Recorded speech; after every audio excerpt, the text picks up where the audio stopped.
मैं बहुत ज़्यादा रोया, गिड़गिड़ाया 1 घंटे से। यहाँ बिलासपुर का रिवर व्यू मैं रोया, उसके सामने गिड़गिड़ाया। मैं बोला आ जाओ, जो हो गया हो गया, मैं नहीं जी सकता तुम्हारे बिना, ऐसा वैसा बोल के। उसको कोई फ़र्क ही नहीं पड़ा। मौत को गले लगाने से पहले यानी कि रेलवे ट्रैक पर सोने से पहले उसने एक वीडियो बनाया है। उस वीडियो को भी आप आगे देखेंगे और इस वीडियो में उसने बताया कि उसकी ज़िंदगी में चल क्या रहा था। शादी को 5-6 महीने ही हुए थे और 5-6 महीने के बाद सीनू नाम से वो उसका पुराना बॉयफ्रेंड था, जिसकी वजह से वो मेरे को छोड़ के गई है। इसमें सभी का अपना अपना किरदार है। लड़की के घर वालों ने किस तरह से उसे प्रताड़ित किया, किस तरह से लड़की को बरगलाया और लड़के के माँ बाप से उसे अलग कर दिया, ऐसा उसने बताया है। इस तरह के वीडियो भी आपने पहले देखे होंगे, चाहे वो मेरठ का हो, चाहे बेंगलुरु का हो, चाहे दिल्ली का हो। इस तरह के बहुत सारे मामले हाल के दिनों में सामने आए हैं और शायद अगर ये बिलासपुर की जगह दिल्ली होता, मुंबई होता या फिर और कोई बड़े शहर होते तो शायद ये आज नेशनल मीडिया की खबरें होती है। न कानून है, न व्यवस्था है, न समाज है, न कोई है, कोई साथ नहीं देने वाला। सिर्फ लड़की को तो सुनते हैं। मेरा भी तो कोई दुख तो सुनो, मेरा भी तो कोई तकलीफ तो सुनो। नमस्कार, जय जोहार, जय छत्तीसगढ़। मैं यशवंत साहू और आप देखना शुरू कर चुके हैं भिलाई टाइम्स। और बिलासपुर से दिल को झकझोर करने वाली एक स्टोरी सामने आई है। घटना शनिवार शाम के आसपास की बताई जा रही है और आज संडे का दिन है। संडे के दिन जब सोशल मीडिया पर ये खबर तैरने लगी, तमाम न्यूज़ प्लेटफॉर्म पर ये खबर आने लगी, उसके बाद सबने इस पर गौर किया कि वाकई में बिलासपुर में आनंद कुमार देवांगन ने ऐसा क्या कर डाला। और मौत को गले लगाने से पहले यानी कि रेलवे ट्रैक पर सोने से पहले उसने एक वीडियो बनाया है। उस वीडियो को भी आप आगे देखेंगे और इस वीडियो में उसने बताया कि उसकी ज़िंदगी में चल क्या रहा था। शादी को 5-6 महीने ही हुए थे और शादी के बाद सब कुछ ठीक ठाक चल रहा था शुरू के दिनों में, लेकिन उसके बाद उसकी ज़िंदगी में वो सब बीतने लगी, वो सब घटने लगा जिसे वो झकझोर हो गया और उसे लगा कि अब ज़िंदगी में कुछ बचा नहीं है। एक लंबा चौड़ा वीडियो आपको देखने को मिलेगा जिसमें उसने पूरी कहानी बताई है कि शादी के बाद किस तरह से उसकी ज़िंदगी बदली, किस तरह से हालात बदले और उसने अपनी बीवी को ज़िम्मेदार बताया है, साथ ही साथ ससुराल वालों को ज़िम्मेदार बताया है और कहा है कि पत्नी जो है मायके चली गई थी ससुराल से और उसके बाद वापस नहीं लौटी और मायके वालों पे आरोप लगाया है। लड़की के घर वालों ने किस तरह से उसे प्रताड़ित किया, किस तरह से लड़की को बरगलाया और लड़के के माँ बाप से उसे अलग कर दिया, ऐसा उसने बताया है। इस तरह के वीडियो भी आपने पहले देखे होंगे, चाहे वो मेरठ का हो, चाहे बेंगलुरु का हो, चाहे दिल्ली का हो। इस तरह के बहुत सारे मामले हाल के दिनों में सामने आए हैं और शायद अगर ये बिलासपुर की जगह दिल्ली होता, मुंबई होता या फिर और कोई बड़े शहर होते तो शायद ये आज नेशनल मीडिया की खबरें होती है। खैर, मैं आपको बताता हूँ शॉर्ट में डिटेल, उसके बाद आप आगे वीडियो देखेंगे तो आपको समझ आ जाएगा पूरा मामला क्या है। आनंद देवांगन के रूप में इसकी पहचान हुई है। भिलाई के बलौदा का रहने वाला है, जैसे उसने बताया कि अपने बारे में। अलावा बिलासपुर के सरकंडा के चिंगराजपारा में परिवार के साथ टिफिन का काम करता था और बताया जा रहा है कि शादी के 2 महीने तक पत्नी की इच्छा अनुसार वो घुमाते रहा और 2 महीने वो ससुराल में रही और 2 महीने मायके में रही। उसके बाद उसकी ज़िंदगी में वो सब मोड़ आए, वो सब चीज़ें आई जिसे देखकर उसे लगा कि अब ज़िंदगी को ख़त्म कर लेनी चाहिए और अपने यूट्यूब चैनल पर उसने वीडियो अपलोड किया है, वो भी आपको देखने को मिलेगा। इसके साथ साथ जो उसने चीज़ें बताई है वो मैं आपको बताता हूँ। उसने बताया कि मेरी वाइफ सूभी की मम्मी फिरतीन बाई, मीना बाई, बड़ी दीदी पुनीता देवांगन, ये उसके ससुराल वाले हैं। सेकंड दीदी फुलेश्वरी पुकी देवांगन, उसका जीजा केशव देवांगन, रामा क्लॉथ स्टोर के संजय थवानी और पुनीत के देवर मनोहर देवांगन, ऐसा उसने पूरा जिक्र किया है। संदीप देवांगन, सूभी का एक्स बॉयफ्रेंड, ये सभी मेरे आत्महत्या के लिए जिम्मेदार हैं, जिसकी वजह से मैं अपनी जान 7 जून 2025 को दे रहा हूं। इन्होंने मेरी वाइफ सूभी का माइंड डाइवर्ट करके मेरे माता पिता के खिलाफ यूज़ किया, उसको गाली गलौज किया और 2 बार मेरे बच्चों को गोली खिलाकर गिरा दिया या फिर उसे अबॉर्शन करा दिया, उसका कहना है। इसके साथ साथ 4 मंथ भी नहीं हुए थे शादी को और इन्होंने सूभी को मायके में ले जाकर बता दिया। आए दिन आपस में लड़ाई झगड़ा होते रहता है, ये पूरी बात उसने बताई है। आप आगे वीडियो देखेंगे, आपको झकझोर कर देगा। आनंद राम देवांगन ने मरने से पहले वो पूरी बातों का जिक्र किया है जो उसके साथ हुआ है। पुलिस इस मामले की जांच में जुटी हुई है और इस पर जो भी अपडेट आएगा हम आपको बताने की कोशिश करेंगे। आप आगे देखेंगे। आनंद देवांगन ने मौत को गले लगाने से पहले, ज़िंदगी ख़त्म करने से पहले किन बातों का जिक्र किया है, क्या कुछ उसने अपना दर्द बयां किया है। मुझे लगता है कि इस तरह की चीज़ें लगातार बढ़ रही हैं। और आज की युवा पीढ़ी से भी कहना चाहूँगा कि शादी होती है घर वालों की मर्ज़ी से, और आप घर वालों की मर्ज़ी के साथ में रहिए। कुछ चीज़ें ऊपर नीचे होती रहती है, घर वालों से डिस्कस करिए, घर वालों से बात करिए। ये मतलब नहीं है कि आप ज़िंदगी ख़त्म करनी है और कोई ऑप्शन नहीं है और कोई विकल्प नहीं है आपके सामने। तो मुझे लगता है कि ये कोई विकल्प नहीं है और कोई एक समाधान नहीं है। तकलीफ़ें घर वालों को ज़्यादा होती है। मैं सभी युवा पीढ़ी से अपील करता हूँ, विनती करता हूँ कि इस तरह के कदम ना उठाएँ। अब तकलीफ़ें आनंद के परिवार वालों को ज़्यादा हो रही होगी, साथ ही साथ जिन लोगों के बारे में उसने लिखा है, उनको भी तकलीफ़ें होगी क्योंकि उन्होंने प्रताड़ित किया है, मरने के लिए मजबूर किया है। आगे आप आनंद का वीडियो देखिए। हेलो दोस्तों, मेरा नाम आनंद देवांगन है और मैं बिलासपुर छत्तीसगढ़ से रहने वाला हूँ। मेरा जन्म स्थल भिलाई बलौदा छत्तीसगढ़ है और आज मैं आत्महत्या करने वाला हूँ। इसीलिए मैं पहले ये वीडियो बनाना चाह रहा हूँ क्योंकि इसके पीछे बहुत बड़ा कारण है। क्या है, मेरी पत्नी मेरे को छोड़ कर के चली गई है और हमारा शादी 27 नवंबर 2024 को हुआ था और वो 25 मार्च 2025 को चली गई। 4 महीना भी कंप्लीट नहीं हुआ था, सिर्फ अपने मम्मी और दीदी लोग के बहकावे में आकर के। मैं बहुत से वकीलों का सलाह लिया और सभी ने मेरे को ये बोला कि भाई लड़की पक्ष ही स्ट्रांग है, क्योंकि आजकल का जो संविधान है, कानून है, नियम है, सभी उन्हीं के पक्षों में है। आप चाहे कितना भी सही रहें, फिर भी से कोर्ट कानून सिर्फ उन्हीं की बात सुनेंगे। मेरे पास सबूत भी है उन लोगों के खिलाफ, फिर भी से मेरा केस मजबूत नहीं है और उन्होंने बोला कि भाई कोई गारंटी नहीं है कि तुम्हारी घर वाली वापस आएगी। बता रहा हूँ, एक दिन में 20 से 30 बार मेरे ससुराल वाले मेरे घर वाली को कॉल करते थे और सिर्फ कचरा दिमाग में उसके डालते रहते थे। मैं लास्ट 2 से 3 दिन का उन लोगों को बात का रिकॉर्डिंग रखा हूँ, जिसमें आप सुनोगे तो आप खुद बोलोगे कि भाई ऐसे में तो कोई भी लड़की अपने ससुराल में नहीं रह पाएगी अपने पति, अपने सास ससुर के साथ। हमारे घर में सिर्फ मैं हूँ, मेरे मम्मी और पापा, हम तीनों के तीनों बस हैं। मेरे मम्मी पापा कभी भी किसी भी चीज़ के लिए रोकते टोकते नहीं हैं।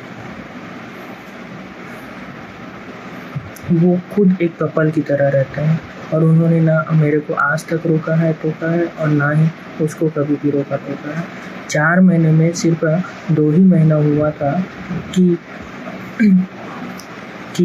उसको साड़ी से सूट पहनने दिया गया। हम लोग कभी भी उसको रोके टोके नहीं हैं। यहाँ तक मैं बता रहा हूँ, 4 महीने मेरा शादी में मैं उसको 2 महीने सिर्फ बाहर ही घुमाया हूँ। हर चीज़, हर ज़रूरत का सामान उसके मांगने से पहले ला कर के दिया हूँ। जहाँ बोलती वहाँ लेकर के गया हूँ। फिर भी से मेरे को अपने मम्मी, अपने दोनों दीदी, अपने जीजा जी के बहकावे में आकर के चली गई है। मैंने कल उससे लास्ट टाइम बात किया और उसने मेरे को बोला कि मैं नहीं आऊँगी, मैं अपने मम्मी पापा को नहीं छोड़ूंगी और नहीं आऊँगी पूरी डायरेक्टर। मेरे पास आत्महत्या करने के सिवा कोई भी चारा नहीं है, क्योंकि न कानून है, न व्यवस्था है, न समाज है, न कोई है। कोई साथ नहीं देने वाला, सिर्फ लड़की को तो सुनते हैं। मेरा भी तो कोई दुख को सुनो, मेरा भी तो कोई तकलीफ को सुनो, कोई नहीं है सुनने वाला। मेरी बीवी मेरे घर से मेरे मम्मी पापा को गाली गलौज दे करके गई है। मेरा 2 बार अपने मायके वाले को कहने पे मेरा 2 बार बच्चे को गिराई है गोली खा करके। उसका भी मेरे पास रिकॉर्डिंग है। उसने खुद अपने मम्मी को बोला है, जब लास्ट टाइम जब गई है तो अपने मम्मी को बोला, मम्मी मैं पेट से हो गई हूँ और यहाँ रहूँगी तो फंस जाऊँगी। तो उसकी मम्मी ने बोला कि तेरी बड़ी दीदी पुनीता पेट से हुई, तो उसके ससुराल वालों को पता चल गया, बेटी तू यहाँ आ जा और आकर के गोली खा ले, वरना फिर तू ना यहाँ की रहेगी ना वहाँ की। ऐसा कोई बोलता है क्या? हाँ, क्या बोलती है उसकी मम्मी? अपने सास ससुर से उंगली दिखा करके ऊंची आवाज़ में गाली गलौज से बात किया कर। ये सब का सब भी है मेरे पास रिकॉर्डिंग। घर जा मतलब अपने घर जाने से पहले, अपने मायके जाने से पहले, एक दिन पहले मेरे मम्मी पापा गए थे पूरी। उन लोग आए हैं 23 तारीख को है, 23 तारीख को रात को 2 बजे आए हैं, ठीक है। और 24 तारीख को सुबह जब पापा उठ करके बैठे थे, मैं बाथरूम में था, और तो फिर सुबह आई और पापा को बोली, क्या बोली कि मेरी मम्मी का तबीयत ख़राब है और मेरे को चांपा जाना है मेरे मायके। तो मेरे पापा बोले कि बेटी अभी हम लोग थक के आए हैं, इस बारे में बाद में बात करेंगे। तो फिर उसने मुँह छूट गाली दिया, बेर्रा बड़वा मुर्दाई हमर जही तम है जहूँ का। तब फिर पापा कहिस मोर कर ऊँचा आवाज़ में बात मत कर, जा अभी तय नहीं है। तो वो बोलिस कि मोर पापा आते लिए मैं होकर समझाऊँ। तो वो कहिस मोर पापा हाँ कि ठीक है, तो पापा आते हैं ना तो बात कर लेते, तो कल फिर चल देते, ऐसे करके कहिस। ये बात क्यों हुआ था इस चीज़ का बता रहा हूँ। क्या है, मैं वही 4 महीने में इन लोग 4 बार मेरी बीवी को लेने आ गए मेरे घर, और हमेशा आते थे तो क्या बोलते थे, चल बेटी सामान पैक कर, कहीं है दुख पात आवत चल। ऐसी कोई बोलता है क्या? आए हो, पहले आओ बैठो, मेरे को बैठाओ, उसको बैठाओ, पूछो तो कि क्या दुख है, क्या दुख दिए हैं। मेरे से तो पूछो कि क्या दुख दे रहे हो तुम, उससे पूछो कि क्या दुख पाए हो। मैटर को सॉल्व कराना चाहिए। हमेशा जब भी आते थे बोलते थे चल बेटी तेरे यहाँ दुख पाता, चल सामान पैक कर और चल। हाँ, उस भी दिन क्या हुआ था, हाँ 23 तारीख को उसकी मम्मी फ़ोन की थी, ठीक है, और सुबह बोली थी कि मोर तबीयत खराब हवा और मोला देखिए आए बर का एक चीज़ का पर रही सब है, काबर को पेट से हो गई रही, सेहू भी चीज़ लगेगी। मैं पेट से हो गई हो नहीं आऊँ तो यहाँ फंस जाऊँ। तो कर अम्मा ओपने पर पे मोला कहा था अपन छोटे बेटी भूमि कर बोलवाई से के मोर अम्मा चक्कर खा के गिर गई हवा और तबीयत बहुत खराब हवा, और तय लेके आ या फिर मोर पापा आते तो ओकर संग मोर दीदी ला भेज देते।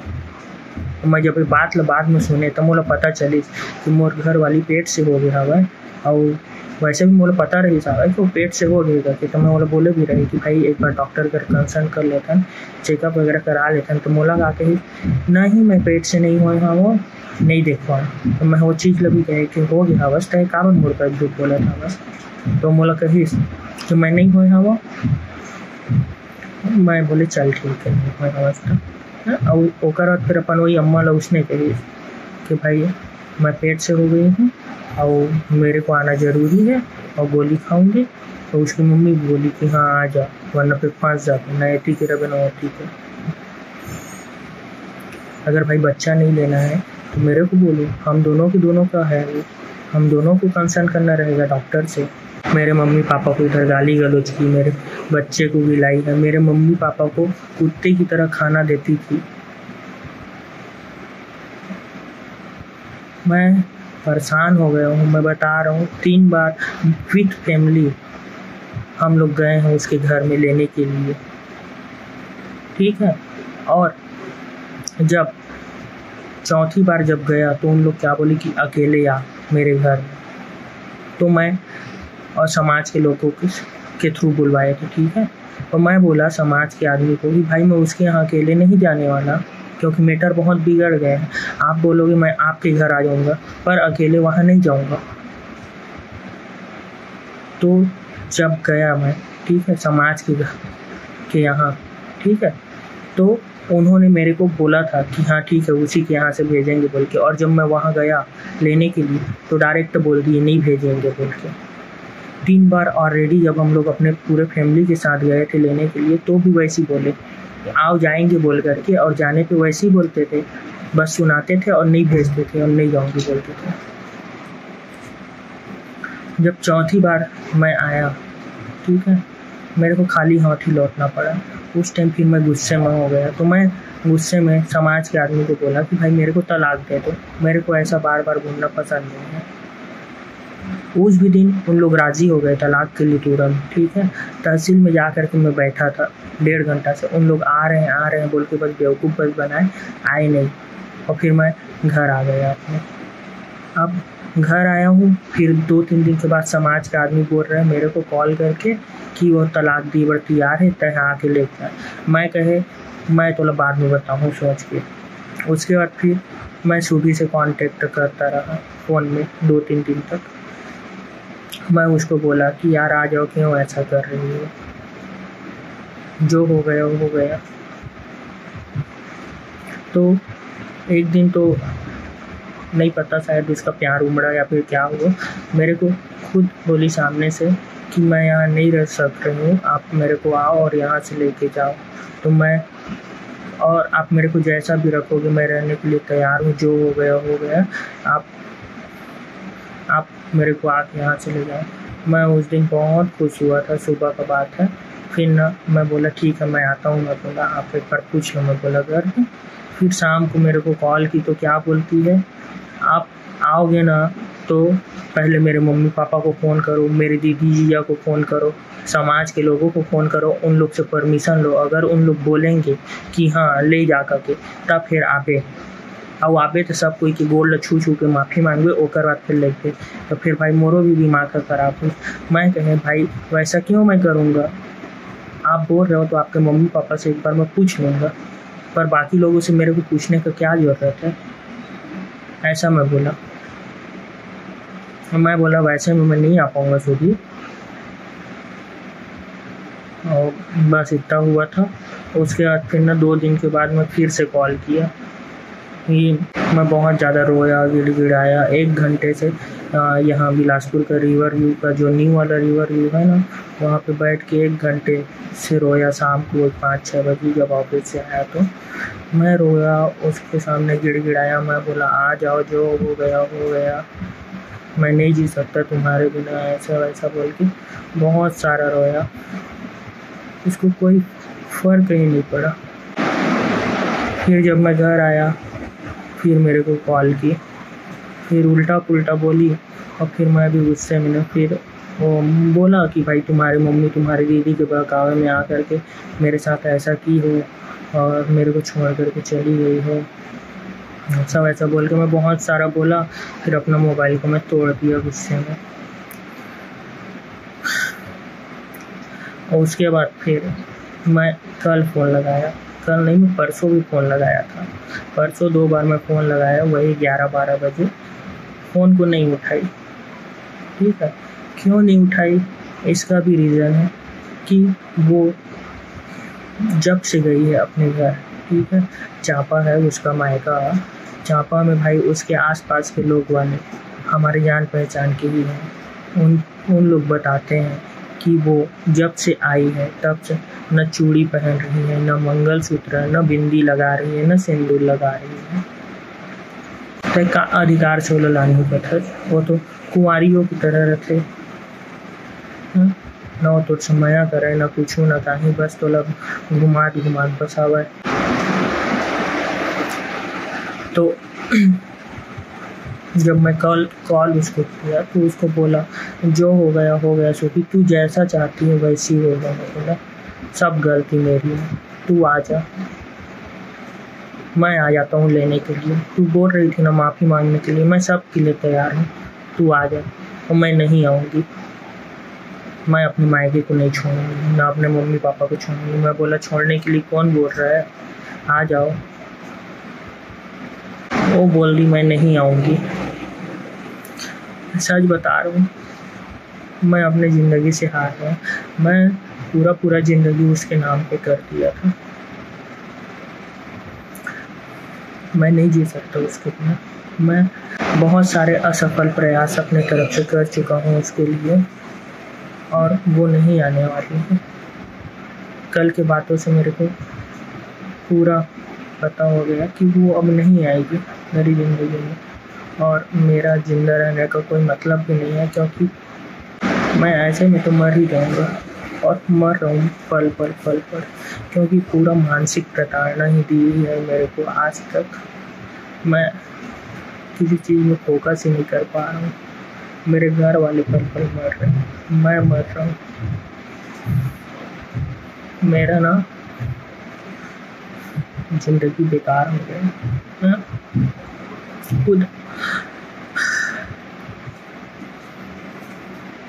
ये जो एक कॉपी है, ठीक है, इसमें मैंने लिखा है कि कितने सारे मेरे को दुख दिए गए हैं।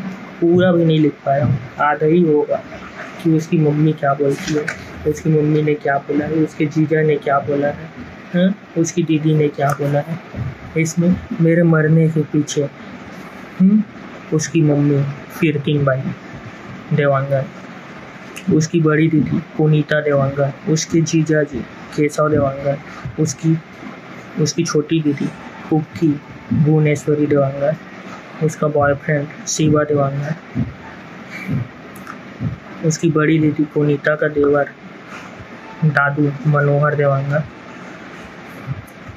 और उसका एक्स बॉयफ्रेंड सुभी का एक्स बॉयफ्रेंड था, जिससे वो शादी के बाद भी बात करती थी, जिसको मैंने 2 बार पकड़ा और उसको बोला भी कि भाई तुम किससे बात कर रही हो, तो बोलती है मेरा फ्रेंड है, मेरी सहेली है। मैं बोला कौन सी सहेली, मैं तो नहीं जानता हूँ। मैं बोला ये संदीप है, तो नहीं है वो, ठीक है। और मैं मैसेज को पढ़ना चाहा तो डिलीट कर दी, मेरे को पढ़ने भी नहीं थी। जब मैं देखा मैसेज को, मैं पढ़ने का कोशिश किया तो क्या बोली मेरे को कि आपको मेरे ऊपर विश्वास नहीं है। तो मैं बोला ठीक है यार, विश्वास है बोल के मैं उसको मोबाइल को दे दिया। मैं मोबाइल को दिया, फिर वो तुरंत मैसेज को डिलीट करे। मैं बोला भाई मैसेज को क्यों तुम डिलीट किए। और जब मैं बाद में पता किया कि वो कौन है, सानू करके है उसका आईडी है, सीनू या फिर सीनू नाम से, वो उसका पुराना बॉयफ्रेंड था, जिसकी वजह से वो मेरे को छोड़ के गई है। इसमें सभी का अपना अपना किरदार है। उसकी मम्मी क्यों छुड़वाई है मेरे को उससे, क्योंकि वो जो कपड़ा दुकान वाला संदीप था नाम है, ठीक है, उसके यहाँ इन लोग पूरा सब बहाने काम करते हैं। उसका नेचर बहुत गंदा है संदीप था नाम का। उसने मेरे को फ़ोन कर के कितना बार से धमकी दी है, गाली गलौज किया है, जिसका मेरे पास रिकॉर्डिंग पड़ा है, वो भी अननोन नंबर से। पर भाई बात करने के टोन से, अंदाज से, वेवलेंथ से सब चीज़ पता चल जाता है कि किसने कॉल किया है। अननोन नंबर से मेरे को फ़ोन करके मेरे मम्मी मेरी दीदी लोग को कितना गंदा गाली दिए है। खुद सुबह मेरे को बताती थी कि वो जो कपड़ा दुकान वाला है संदीप था उसने उसकी जो सेकंड नंबर वाली दीदी है कुक्की के साथ संबंध बनाया है, उसकी माँ के साथ संबंध बनाया है। कितने बार से बताया है। वो सेल भी लगाता है अपने दुकान में, तो वहाँ जो लेडीज़ लोग आए रहते हैं उनके साथ गलत व्यवहार करते हैं। मतलब वो सेल इसीलिए लगाता है। उस चीज़ को भी मेरे को बताई है। आप मेरे को बताओ भाई, आज के दिन में इंसान कौन किसी को पैसा देता है? सुबह जब शादी हुआ तो उसकी खुद बुआ लोगों ने बताया, सुबह के बुआ लोगों ने, कि वो संजू जो है उसके यहाँ एक ग्राहक है जो उड़ीसा से आया था, ठीक है। वो 1,10,000 रुपया इनकी शादी पे स्पॉन्सर करने आया था, देने आया था। खुद इसकी बड़ी दीदी जिसका शादी 2 साल हो गए हैं, सुबह की दीदी का, उसको 40,000 रुपये का मोबाइल गिफ्ट किया है उसके बर्थडे पे। मेरे ही सामने का बात है। सुबह को क्या बोला, iPhone 15 लेगी सुबह, जब उसके पास मोबाइल नहीं था, घर का मोबाइल से मेरे से बात करती थी, ठीक है। उसने मेरे को जिद भी किया था सुबह में, मेरे को मोबाइल दो, तो मैंने बोला कि यार शादी के बाद ले लेना, अभी से क्या जरूरत है। तो नहीं, मेरे को दो। हम लोग एक बार उसके दुकान गए थे लेने के लिए, तो मेरे ही सामने बोला यार सुबह iPhone 15 लेगी। मैं सोचा कि भाई ये कल के कल iPhone 15 के चक्कर में मेरी घर वाली से, मेरी मंगेतर से क्या मांग ले, उसी के इसमें मैं उसको फिर मोबाइल दिया सुबह को, वरना फिर मैं शादी के बाद ही देता मोबाइल। जो पुक्की है उसको मेरे ही सामने क्या बोला है, 40,000 रुपये पेमेंट में तू काम करेगी पुक्की। तो वो क्या बोली कि उससे ज़्यादा तो मैं ऐसे ही कमा लेती हूँ। भाई क्या काम करते हैं कपड़े में ऐसे लोग कि भाई 40,000 रुपये से ज़्यादा कमाई हो जाता है मंथली का। कोई भी आदमी रहे 10 साल हो गया है उसको काम करते हुए, मैं मान रहा हूँ 10 साल में आदमी कितना देगा, 20,000 रुपये देगा, उससे ज़्यादा थोड़ी देगा। वो तो 40,000 रुपये से ज़्यादा कमा लेती है। उसकी माँ सिर्फ इसी वजह से क्या मेरे को बोली थी शादी से पहले उसकी माँ कि तय शादी होके जाके तय अभी कमात हवस, सूबी लगा तय अभी कमात हवस महीना के 6,000 रुपये, तो फिर तय चल देवे तय तो कमाई हमोर बंद हो जाएगी तो कौन दी मोला। तो सूबी का कहता हवा आप देना कहा थे मेरे घर में महीना 5,000 रुपया। उसके बाद फिर मैं हामी भर दिया था। फिर मैं सोचा कि भाई इन लोग मजाक में बोल रहे हैं या फिर कैसे। मैं उसकी मम्मी से पूछा भी इस चीज़ को, उसकी मम्मी बोली हाँ सही है देना पड़ेगा और मेरा बड़ा दामाद देता है बोली। मैं बोले भाई ऐसे में तो फिर हम नहीं कर सकते शादी का, 5,000 रुपये तय तो EMI टाइप की याद करा था जैसे हम कुछ खरीदे हैं तो नहीं। तो इसके वजह से हम रिश्ता तोड़ दिए थे। फिर वो का बोली कि ठीक है मत दे दो कोई। हाँ अभी उसकी मम्मी सिर्फ इसी वजह से ही तोड़वाई है रिश्ता को कि भाई दुकान से वो कमा के ला रही थी और अपनी मम्मी को पकड़ा रही थी, बस उसका सिर्फ बस पैसा बस खाने के लिए वो रिश्ता को तोड़वाई है। उसकी जो बड़ी दीदी है पुनीता जो जेठा गई है शादी हो करके, क्या बोली है राजा मेरे को ना पहले पसंद था ना आज पसंद है। इसका भी है मेरे पास रिकॉर्डिंग, सूबी को खुद बोली है राजा ना मेरे को पहले पसंद था ना आज पसंद है। मैं तो पहले भी उसका रिश्ता तोड़वाना चाह रही थी और आज भी चाह रही हूँ और थोड़ा वापस वहाँ नहीं जाना है। सोच ले काफ़ी तोड़वा के जाते। एक दिन पहले की उनकी प्लानिंग रही साहब 24 तारीख के, और जहाँ तक कि 23 के संध्या को उनके लिए रही साहब पर ओकर मोर कर रिकॉर्डिंग का नहीं हवा, पर 24 की संध्या को उन्हें मैंने 1 घंटा ले भाई प्लानिंग करे हवा जेकर मोर कर पूरा रिकॉर्डिंग का हवा। और 25 तारीख के जब गई साहब मैं घर में नहीं रहे हवा, न मोर कर पूछे न कुछ न कहीं। और ऊपर से मोर अम्मा के ऊपर एक झूठा इल्ज़ाम लगाते कि अम्मा मोर 25 तारीख को फ़ोन करके कर घर में कहे हवा कि आके अपन बेटी ले लेके जावा। मोर अम्मा 25 तारीख को फ़ोन करी सावा पर का कही से कि तुम्हार बेटी है खाना हुआ नहीं खाता हवा, आवा वो समझावा कुछ हो वजह तो फिर कैसे कर मोर बेटा वो भी नहीं मिला थे ऐसे कर दी। इसका तो महू भी नहीं रहे वो एक टेंशन की वजह से महू भी चल दिए रहे घर में छोड़ के। अब मैं 24 तारीख की प्लानिंग बनाए रही सकते कैसनो भी करके अपन सास ससुर अपन घर वाला टॉर्चर करके जिसना भी तोड़ ले हो हमन कर फ़ोन लगवाबे वही मन के थ्रू आओ वो मन कही कि आवा और लेके जावा अपन बेटी ला। एक भी ये मोर कर रिकॉर्डिंग प्रॉपर इतने टान के मेंटली टॉर्चर करे हवा। कर पुनीता दीदी है काबर तोड़वाना चाहत रही से रिश्ता अपन देवर पर। जब इमन की जब शादी हुई सो इस टाइम हमन के रिश्ता फिक्स हो गए रही जे टाइम पुनीता के शादी हुई सावना एक बड़े दीदी के वही टाइम मोर और सूबी के रिश्ता फिक्स हो गए रही सावना एक जीजा वेला कुछ भी एक नहीं मिली और एक जीजा चाहत रही से कि सूबी के बिहाव कर भाई करा होगा और मनोहर देवांगन कर।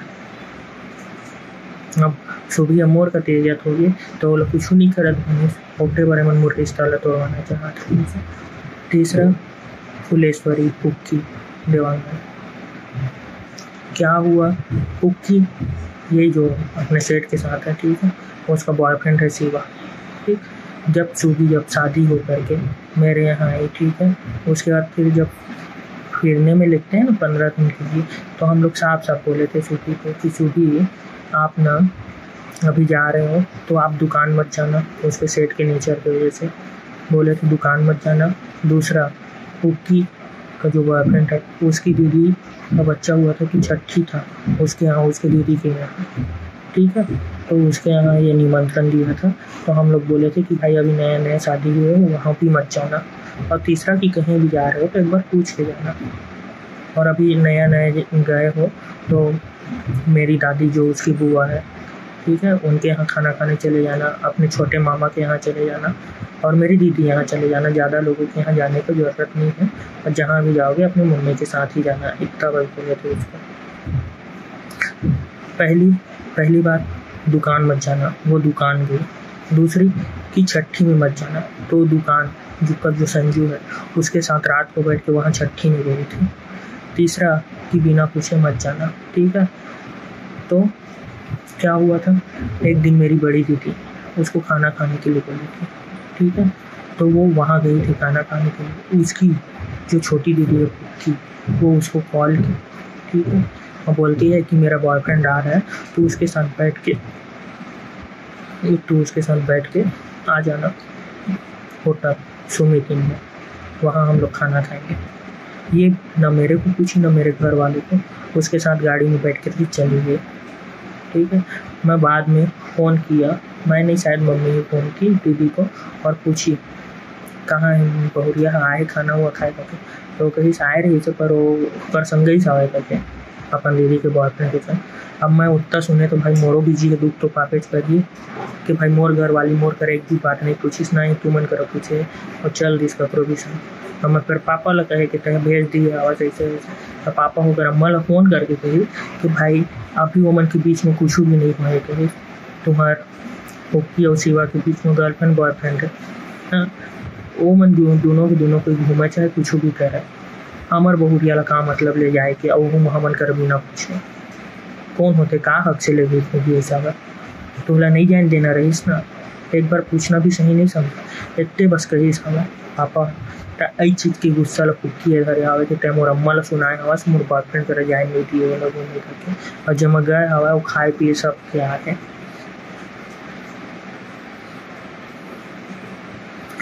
मैं बता रहा हूँ मैं बहुत ज़्यादा परेशान हूँ, मैं नहीं जीना चाहता, मैं तंग आ गया हूँ अपनी लाइफ से, इसलिए मेरा लास्ट वीडियो है। कहने के लिए बहुत सारा है, बताने के लिए भी बहुत सारा है, पर मैं बता रहा हूँ आजकल का संविधान, न्याय संहिता, कार्यपालिका जो भी है हमारा कानून कोई भी लड़कों के पक्ष में नहीं है, कोई भी नहीं सुनता हमारी बात। ये कानून ही बेकार है, हमारे लिए कोई रूल रेगुलेशन नहीं है, सिर्फ लड़कियों के लिए रूल रेगुलेशन बनाए जा रहे हैं। जिनको इसकी आवश्यकता है उनको ये चीज़ नहीं मिल रही है, और जिसको नहीं है उसकी आवश्यकता उन लोग फालतू का बस इसका दुरुपयोग कर रहे हैं। अगर आप कानून ही बना रहे हो तो भाई अगर लड़की के पे अत्याचार हो रहा है, ठीक है, कुछ भी हो रहा है, तो मैं क्या मानता हूँ कि भाई अड़ोसी पड़ोसी को भी सबसे ज़्यादा पता रहता है। अगर कानून व्यवस्था भी अगर बनाया गया है, लड़की ऊपर अत्याचार हो रहा है, तो भाई अड़ोसी पड़ोसी 3 अड़ोसी पड़ोसी या फिर 4 अड़ोसी पड़ोसी मिल करके उस घर वाले, उस लड़के या फिर उसके माता पिता जो भी हैं ससुराल वाले, उनके खिलाफ कंप्लेंट करें, या फिर पहले उनसे जानकारी लिया जाए कि वाकई में इस लड़की के साथ अत्याचार हुआ है, कोई गलत व्यवहार हुआ है, मारा पीटा गया है, गाली गलौज किया गया है, या फिर कोई भी दुर्व्यवहार किया गया है, उसके बाद ही आगे का कार्यवाही होना चाहिए। सिर्फ लड़की कहने पे या फिर सिर्फ एक ही पक्ष के सुनने से कुछ भी निर्णय नहीं लेना चाहिए, जो कि मेरे साथ आज हो रहा है। और मैं बता रहा हूँ मैं बहुत परेशान हूँ, और मैं साफ बता रहा हूँ भाई, देखो उसने साफ बोला है और उसके घर वालों ने भी मेरे से वो शादी सिर्फ मेरे पैसों की वजह से ही की है, ठीक है। तो मैं आप सबसे हाथ जोड़ करके विनती कर रहा हूँ कि मेरे हिस्से का एक भी रुपया उसको या फिर उसके परिवार वालों को या फिर मेरे ससुराल वालों को किसी को भी ना दिया जाए।